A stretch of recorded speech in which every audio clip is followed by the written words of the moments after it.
Hello students, আজকে তোমাদের জন্য ক্লাস 10 প্রশ্নবিচিত্র 2025-এর ভলিউম 2 থেকে চলতরিৎ অধ্যায়ের ওহমের সূত্রের সমস্ত 1 নম্বরের প্রশ্নের সমাধান করে দিচ্ছি। তোমরা পেজ নম্বর খুলবে 808 পাতা, অর্থাৎ 809 পাতায় তোমরা যে অতি সংক্ষিপ্ত প্রশ্নগুলো পাচ্ছ সেগুলো দেখে নাও। এগুলো পরীক্ষার জন্য খুবই ইম্পর্টেন্ট। কিন্তু দেখো, একটি বাক্যে উত্তর দিতে বলেছে। একের কোশ্চেন, তড়িৎ পরিবাহিতার একক কি? উত্তর হবে মো MHO, অর্থাৎ রোধের এককের অনন্য এটা।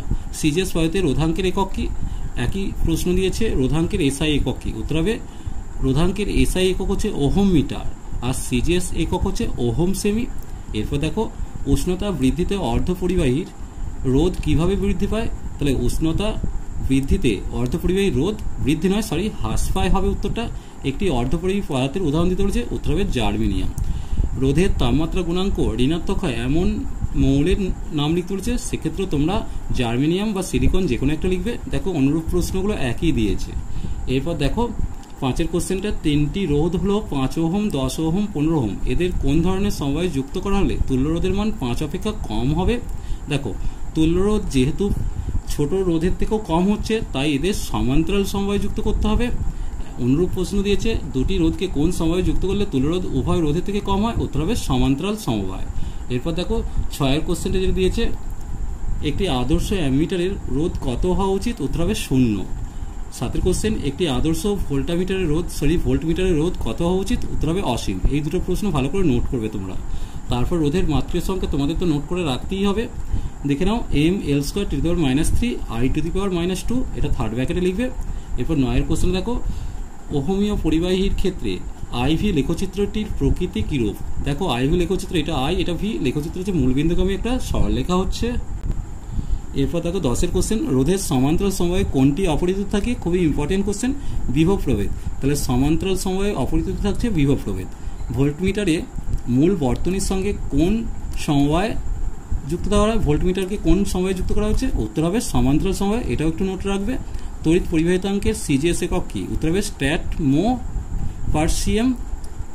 এরপর দেখো, অ্যামিটারকে তড়িৎ বর্তনী কীভাবে যুক্ত করা হয়? উত্তর হবে অ্যামিটারকে শ্রেণী সমবায়। এই জায়গাটা খেয়াল করো, ভোল্টমিটারকে হচ্ছে সমান্তরাল সমবায় আর অ্যামিটারকে শ্রেণী সমবায়, এগুলো একটু নোট রাখবে। আলো পড়লে রোধ কমে যায় এমন একটি পদার্থের উদাহরণ দাও। উত্তর হবে সিলিকন।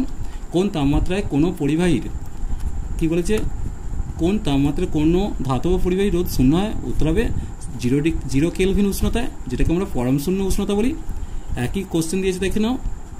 এরপর দেখো কি দিয়েছে, মুক্ত বর্তনীতে তড়িৎ কোষের রোধ কত? উত্তর হবে অসীম।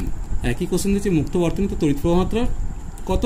মুক্ত বর্তনীতে রোধ যদি শূন্য হয়, তড়িৎ প্রবাহমাত্রা রোধটা হচ্ছে অসীম। আর সেক্ষেত্রে মুক্ত বর্তনীতে দেখো, মুক্ত বর্তনীর রোধ যদি অসীম হয়, সেক্ষেত্রে তড়িৎ প্রবাহমাত্রা শূন্য হবে।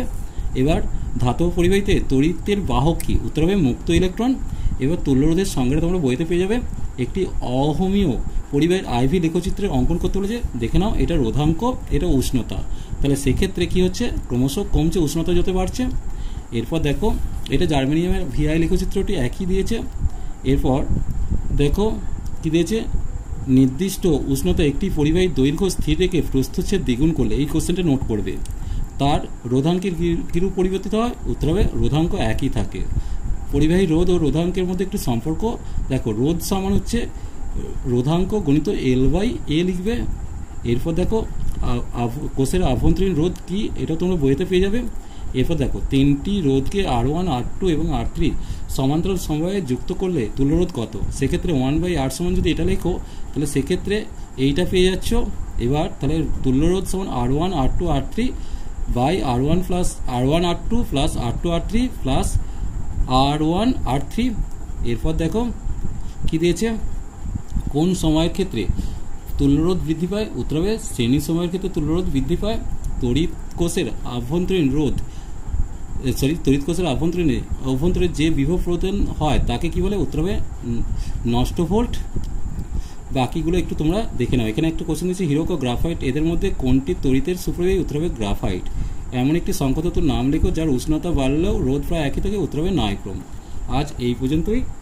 নেক্সট ভিডিও নিয়ে খুব তাড়াতাড়ি হাজির হবো। ভিডিওটি ভালো লাগলে লাইক, শেয়ার ও কমেন্ট করো। পারলে চ্যানেলটিকে সাবস্ক্রাইব করে নিও। চলো, টাটা, বাবাই।